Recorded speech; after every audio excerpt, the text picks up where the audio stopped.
আসসালামু আলাইকুম আমার ইউটিউব ফ্যামিলি, আমার কলিজের ভাইদের, আমার কলিজের বোনদের, আজকের আমি আপনাদের সকলের জন্য ফুড ব্লগ নিয়ে আসলাম। ফুড ব্লগ শ্যুট করতে গিয়ে কত অসুবিধার মধ্যে পড়তে হয়েছে সেইটা আপনাদের সঙ্গে শেয়ার করব। বাড়ি থেকে বেরিয়ে অটোয় করে চলে গেলাম সিধা বাগিয়াটির দিকে। ওখানে অনেক দোকান পাশেরই আছে, ভাবলাম ওখানে গিয়ে ব্লগটা বানাবো।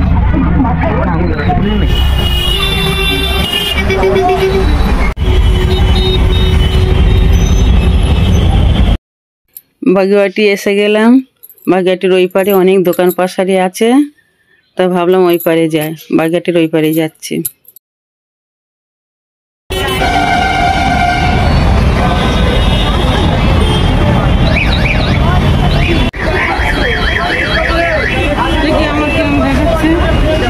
বাগিয়াটি এই পারে এসে দেখলাম অনেক রেস্টুরেন্ট আছে, অনেক দোকান আছে। ভাবলাম কি খাওয়া যায়, কি খাওয়া যায়। তারপর এখানে অনেক রকমের খাবারের দোকান আছে, ধোসা আছে, তারপরে নানান রকম খাবার পাওয়া যায়, অনেক রকমের খাবার। তো আমার ছেলে সব খাবার ছেড়ে বলল, আম্মা পাও ভাজিটা খাও, পাও ভাজিটা হেভি লাগে। তা আমি তো কখনো খাইনি, ফার্স্ট টাইম খাবো। আমার ছেলে পাও ভাজি অর্ডার দিল। চলেন তাহলে পাও ভাজিটা দেখা যাক কি করে বানাচ্ছে।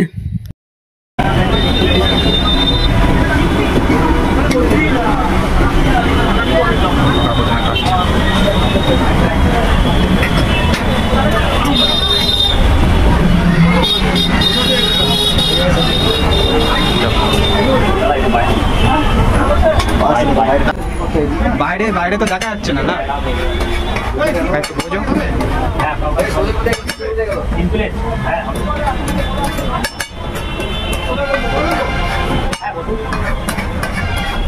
কত জায়গা কত হয়েছ?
পাও ভাজির প্লেটটা কত সুন্দর করে সাজিয়ে দিয়েছে দেখুন।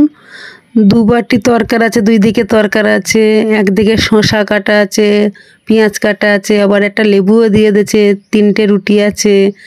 কত সুন্দর সাজিয়ে দিয়েছে প্লেটটা। এবার খেতে কীরকম লাগে দেখি,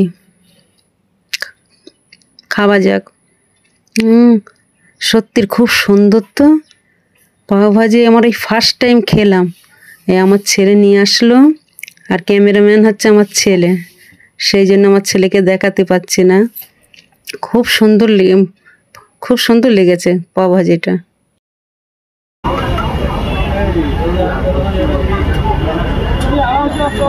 মুখ উঠলে অসুবিধা নেই, 50,000 জন্য খালি দেখবে আর কি আছে। না না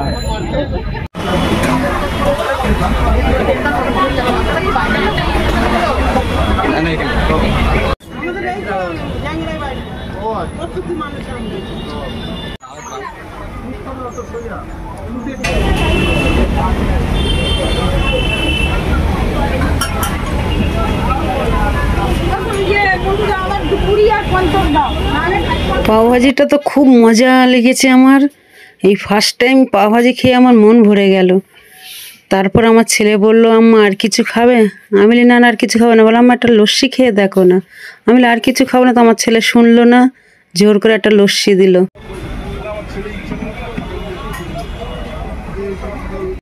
এক গ্লাস লস্যি নিলাম প্রথমে, ক্যামেরাম্যানকে দিলাম, আমার ছেলেকে। ক্যামেরাম্যান হচ্ছে আমার ছেলে। তারপর আমি এক গ্লাস নিলাম।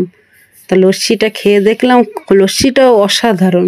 লস্যিটা খুব দারুণ, খুব মজা লেগেছে লস্যিটাও। এবারে লস্যিটা খাওয়া হয়ে গেল। লস্যি খাওয়া হয়ে গেলে এবার বাড়ি ফিরতে হবে। ছেলে বললাম, আম্মা চলো বাড়ি যাই। বাড়ি ফেরার পথে দেখছি লেবু বিক্রি হচ্ছে। 4টে লেবু নিয়ে নিলাম 20 টাকা দিয়ে। তারপরে গাড়ি এত জ্যাম, এত জ্যাম, গাড়ি পাওয়াই যাচ্ছে না। অটোওয়ালা, যে কটা অটোওয়ালাকে বলছি, বলে যাব না, গাড়ি জ্যাম, ওখান দিয়ে আমরা যেতে পারবো না। রিক্সাওয়ালাও বলছে যেতে পারবো না। 5 কিলোমিটার আমরা হাঁটতে হাঁটতে, মাই বেটায় হাঁটতে হাঁটতে বাড়ি ফিরলাম। 5 কিলোমিটার, কত কষ্ট আমাদের হয়েছে। পরের ব্লগে তাহলে দেখা হচ্ছে। আল্লাহ হাফেজ।